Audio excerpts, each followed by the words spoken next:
সরকারি আর্ট কলেজের ছাত্রছাত্রীদের দ্বারা তৈরি সরস্বতী প্রতিমাকে ঘিরে দেখা গেল বিতর্ক। আসলে এবিভিপি সরস্বতী মূর্তি তৈরি করতে অশ্লীলতা করা হয়েছে অভিযোগ তোলে বিক্ষোভ প্রদর্শন করে এবিভিপি ভুক্ত সদস্যরা। এ নিয়ে বুধবার উত্তাল হয়ে ওঠে কলেজ চত্বর। পরবর্তীতে ছাত্রছাত্রীরা বাধ্য হয়ে ঘটের শাড়ি দিয়ে সরস্বতী মায়ের শরীর ঢেকে দেয়।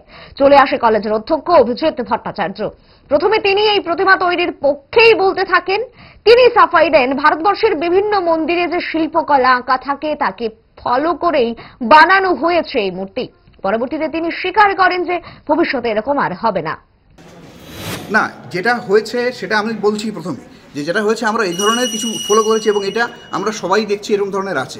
এখন যখন এই বিষয়টা নিয়ে প্রশ্ন উঠেছে তখন আমাদেরও মনে হচ্ছে যে না, এটা হওয়া উচিত নয়। আমরা পরবর্তী সময় এটা মাথায় রাখবো যাতে এরকম কিছু না হয়, কারণ আমরা কখনো চাই না যে এমন ধরনের কিছু কেউ হার্ট হোক বা এরকম কিছু, কারণ আমাদের এটা একটা ইনস্টিটিউশন, আমরা কখনো চাই না এরকম ধরনের কোনো কিছু। মূর্তি যখন তৈরি হচ্ছিল তখন কি আপনারা দেখেন? হ্যাঁ, মূর্তি যখন তৈরি হচ্ছিল তখন আমরা দেখেছি। আমি তো বারবারই বলছি এটা যে আমরা একটা নির্দিষ্ট কিছু প্যাটার্নকে আমরা ফলো করেছিলাম। এই ধরনের মূর্তি আপনারা মানে নেট খুললেও দেখতে পারবেন যে ভারতবর্ষের প্রচুর মূর্তির গায়ের মধ্যে এই ধরনের মূর্তির প্যাটার্ন আছে। না, সরস্বতী মা না, সব মূর্তি নিয়ে আছে।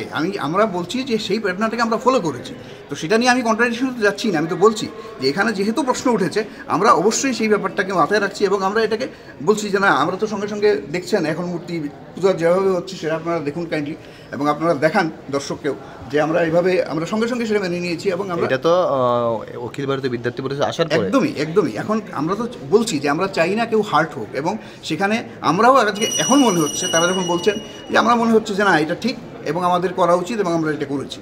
গ্যাস, অম্বল, গলা বুক জ্বালা ও পেটের অন্যান্য সমস্যার থেকে সুরক্ষিত থাকতে ব্যবহার করুন গ্যাসনল। অরিও ফার্মা, 5 দশক ধরে মানুষের ভরসা।